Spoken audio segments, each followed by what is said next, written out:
नमस्कार, तुम्हा सर्वांना श्रेया रेसिपीमध्ये तुमचे स्वागत आहे। आज मी घरच्या घरी 1 वाटी रव्यापासून खुसखुशीत खमंग रव्यापासून बिस्किट बनवणार आहे। ही रेसिपी फक्त 10 मिनिटांमध्ये तयार होते। रेसिपी पण खूप सोपी आहे। चहा सोबत परफेक्ट रेसिपी आहे। हे बिस्किट चहा सोबत खायला पण टेस्टला पण मस्त लागतात। ही रेसिपी पूर्ण बघा, तेव्हाच हा व्हिडिओ तुम्हाला कळेल। बाहेरचे रेडीमेड बिस्किट आणण्यापेक्षा घरच्या घरी हे रव्यापासून बिस्किट बनवा। ही रेसिपी तुम्हीही नक्की ट्राय करून बघा। अशाच नवीन चविष्ट रेसिपीसाठी यूट्यूब चॅनलला सबस्क्राईब करा। बिस्किट बनवण्यासाठी लागणारे साहित्य: मी इथे 1 वाटी रवा घेतलेला आहे। 1 वाटी साखर पण घेतलेली आहे। आता मिक्सरच्या भांड्यामध्ये 1 वाटी रवा टाकून घेऊ। त्यामध्ये 1 वाटी साखरही टाकून घेऊ। त्यामध्ये 3 वेलची पण टाकून घेऊ। वेलची टाकल्याने टेस्ट पण छान लागते। वेलची अगोदरच टाकून घ्यायची आहे मिक्सरच्या भांड्यामध्येच, कारण आधी टाकली तर मिक्सरच्या भांड्यामध्ये व्यवस्थित मिक्स होऊन निघते। त्यामुळे आधी टाकून घ्यायची आहे। टाकून पण झालेली आहे। आता आपण ते मिक्सरला बारीक करून घेऊ।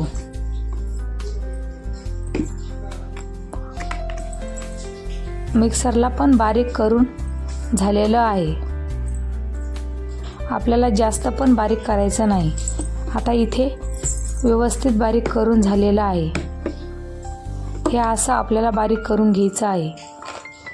बारीक पण करून झालेलं आहे। आता ते एका परातमध्ये काढून घेऊ। परातमध्ये पण काढून झालेलं आहे। त्यामध्ये 1 वाटी तेल टाकून घेऊ। 1 वाटी तेल पण ॲड करून झालेलं आहे। आता ते हाताने व्यवस्थित 10 ते 15 मिनिटं मिक्स करत राहायचं आहे। 10 ते 15 मिनिट मिक्स केल्याने ते रवा पण व्यवस्थित भिजला जातो आणि साखरेचं पण व्यवस्थित पाणी होतं। त्यामुळे साखरेचं आणि त्याचं व्यवस्थित पाणी झाल्याने रवा व्यवस्थित फुगला जातो। 5 मिनिट व्यवस्थित मळलं की ते व्यवस्थित भिजलं जातं आणि थोडंसं घट्ट पण होतं। त्यामुळे मी हे 5 मिनिट व्यवस्थित मिक्स करून घेणार आहे।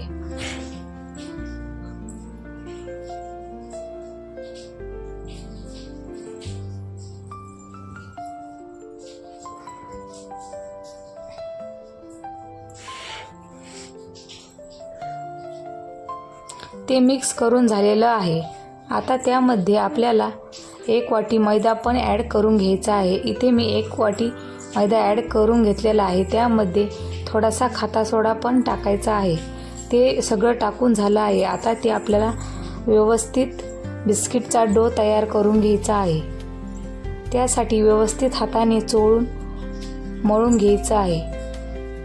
मी ते व्यवस्थित हाताने मळून घेत आहे।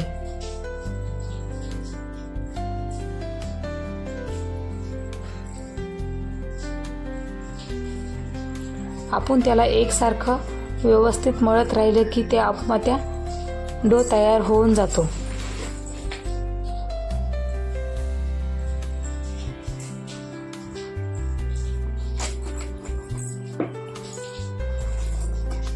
ते व्यवस्थित मळून पण झालेलं आहे। आता ते आपल्याला एका जागेवर व्यवस्थित सेट करून घ्यायचं आहे।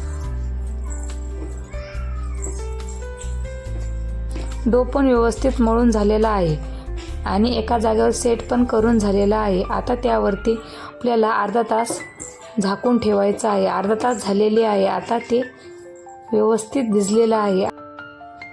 मी इथे एकसारखे बिस्किट येण्यासाठी इथे 1 चमचा मापासाठी घेतलेला आहे। त्या चमच्याने माप घेणार आहे। मी 1 चमच्याने माप घेतलेला आहे। आता त्याचे बिस्किट बनवून घेत आहे। तुम्ही तुमच्या शेपनुसार सुद्धा बनवून घेऊ शकता।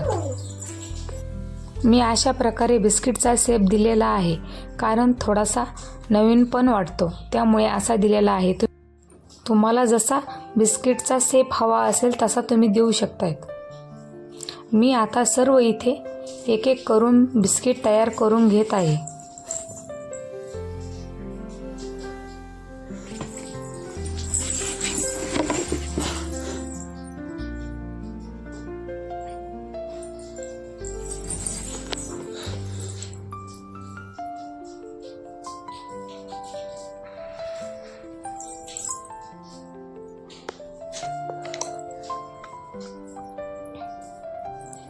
इथे सर्व बिस्किट पण तयार करून झालेले आहे. आता मी इथे एक कढई घेतलेली आहे. त्या कढईमध्ये मीठ टाकून घेतलेलं आहे. ते मीठ पण व्यवस्थित पसरून घेतलेलं आहे.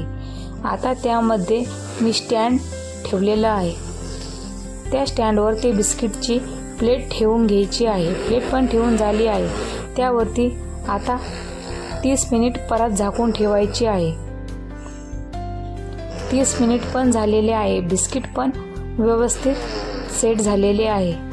आता ती प्लेट काढून घेऊ. प्लेट पण काढून घेतलेली आहे. बिस्किट पण व्यवस्थित तयार झालेले आहे. किती छान खुसखुशीत खमंग बिस्किट तयार झालेले आहे. सर्व बिस्किट एकसारखे तयार झालेले आहे. अशा प्रकारे जर तुम्ही रव्याचे बिस्किट बनवले तर तुम्ही बाहेरचे बिस्किट आणणारच नाहीत. बेकरी स्टाईल खुसखुशीत रव्याचे बिस्किट एकदा बनवाल तर पुन्हा पुन्हा बनवाल. हे रव्याचे बिस्किट तोंडात टाकताच विरघळणारे आहे. ही रेसिपी झटपट आणि सोपी आहे. असे रव्याचे बिस्किट बनवून जर तुम्ही चहासोबत खाल्ले तर तुम्ही दुसरे बिस्किट कधी आणणारच नाहीत. कारण ह्या रव्याचे बिस्किटची टेस्टच इतकी छान आहे की तुम्ही दुसरे बिस्किट कधी खाणारच नाहीत.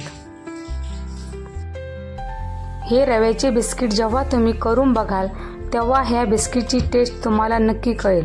कारण टेस्टला पण अप्रतिम आहे आणि चहासोबत परफेक्ट रेसिपी आहे. ही रेसिपी भी तुम्ही नक्की ट्राय करून बघा. म्हणजे तुम्हाला ह्या बिस्किटची टेस्ट नक्की कळेल. अशा चविष्ट रेसिपीसाठी यूट्यूब चॅनलला सबस्क्राईब करा. व्हिडिओ शेवटपर्यंत बघितल्याबद्दल तुमचे मनापासून धन्यवाद.